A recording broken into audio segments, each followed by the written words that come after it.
这出展现100多年前台湾西南沿海部落甲大自然抗衡共存的生命故事，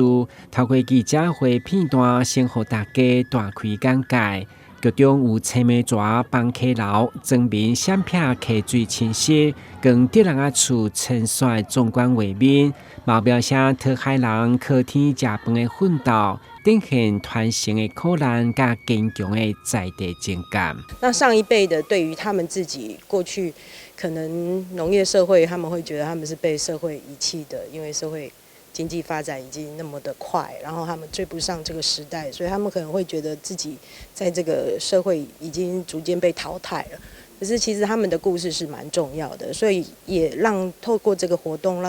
让他们重新认识，看到自己的生命历程。该戏剧动员30名全素人的演员，老中青3代拢有。其中，伫丁六社区发展协会理事长的贺娇，年岁上大82岁阿嬷，少年就是来自昆山科技大学学生。经过半冬的培训，大家拢尽全力演出属于家己甲大江的故事。囝孙仔大家真欢喜啦，大家真感动啦。这老人演这老人戏啦，大家真欢喜安尼啦。每一段戏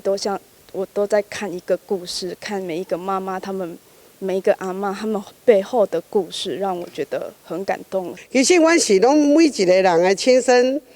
伫这块土地的故事，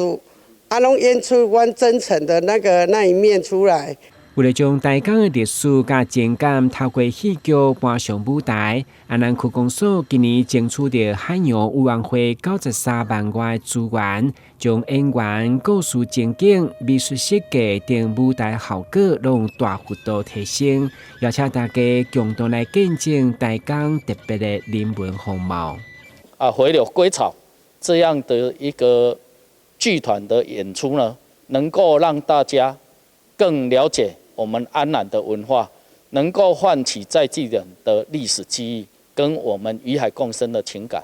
今年安南大戏10月18号下晡将伫大江文化中心登场，300多张的戏票不到3天就登记压满，会当讲是未演先轰动。台南新闻阮吉采访报道。